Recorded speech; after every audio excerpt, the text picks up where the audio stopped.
So today we are going to continue from where we stopped. In the previous class, we did encoding for string, for integer, and for array. And today we are going to be encoding object.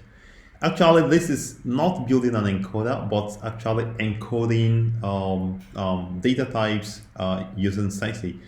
We are going to be building an encoder from the next video. So for now, we've not actually built any encoder. We are using encoders provided by Circe. So let's see how we can use encoders provided by Circe to encode objects. So let's assume we have this object called user. You have this object. Assume we have it. We don't have it for now.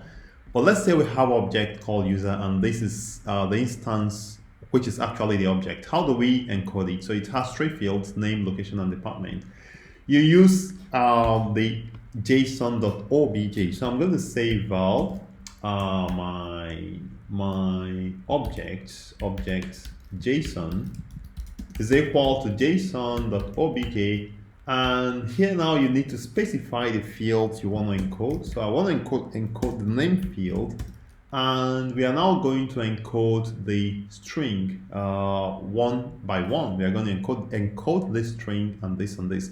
The fields, of course, have to remain exactly the way it is, because what we are encoding is actually the value. So I'm going to say kindson.as.json, and I'm going to go to the next one, which is location,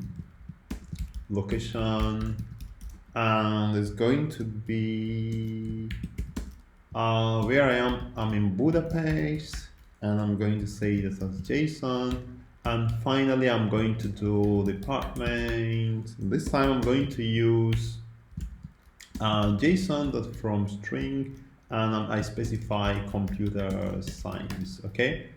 All right. So I have this object encoded into JSON. So if I print it out right now, so I say print line, and I say my object JSON, and I go ahead to save. Remember how to save all, and I should have the output in JSON. So we actually encoded this object in JSON, but for now we don't have this object, right? So we actually just encoding a custom object, like just an imaginary object.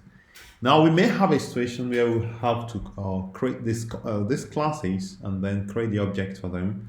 So in this case, what we did now, we actually attempted to encode a user-defined type into JSON.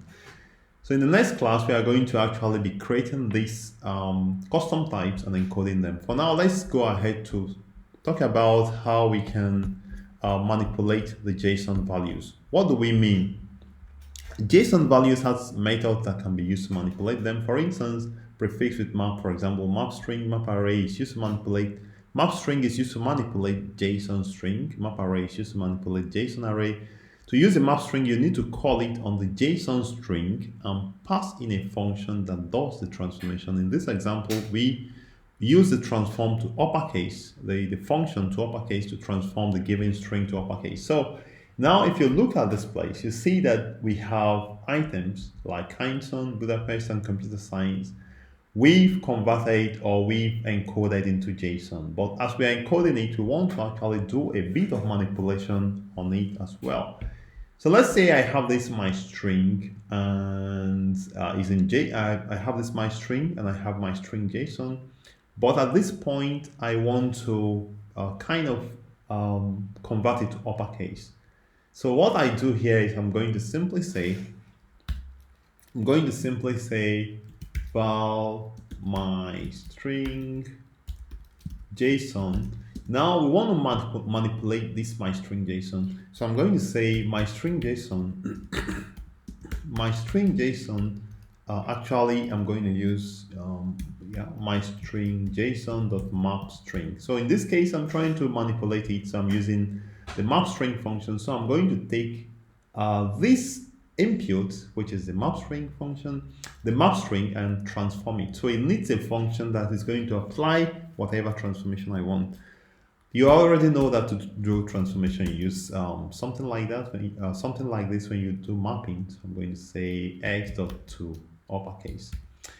Now I have this map string. I'm going to call it map string 2. Okay. So have it here.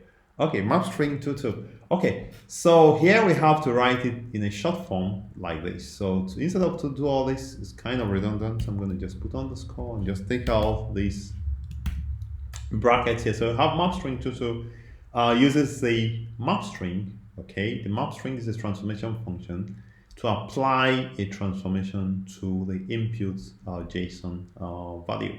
So at this point, if I come here and print out maps, my string JSON, this time, my string JSON 22, what we expect to see is a transformed string that displays as uppercase, as you can see right here.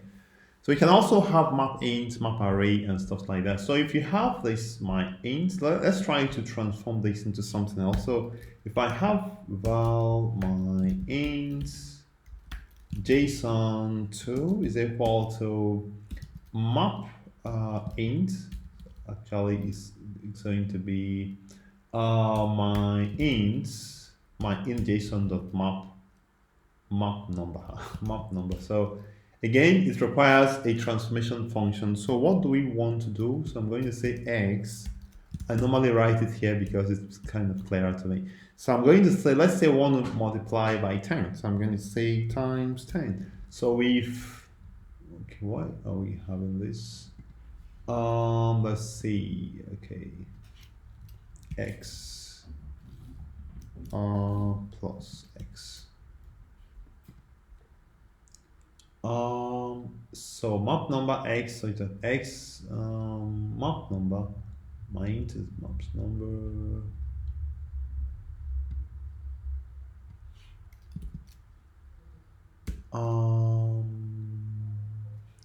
Okay, so we have a number of things to choose from, so we can't just do anything we feel like.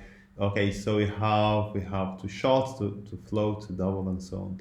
So these are functions we can use. So let's say I try to double, for instance. To double, for instance, takes, let's see, so it takes required JSON number, but it got, it found required JSON number to JSON number. Okay, so let's see if we can say the map the map number, and at this point I can just say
actually I tried to figure out this, and it takes a JSON number and maps it to a JSON number.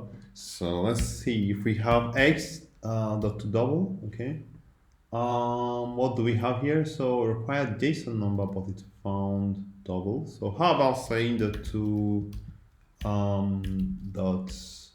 So we have this map number takes the double and dot map double. Okay, so I don't think I can continue from here. So let's just.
Okay, now we apply map string to map a string to uppercase. Now let's try to do the same thing for map array. So in case of map array, we use the map array. We call the map array function, then map through each element of the array with the map function, and for each element we call the map string to transform them to uppercase function. So this is interesting. Let's see. So we have an array. I think we have an array here. We have this array here, right? And each array, the array have three items. So I'm going to simply say val new array.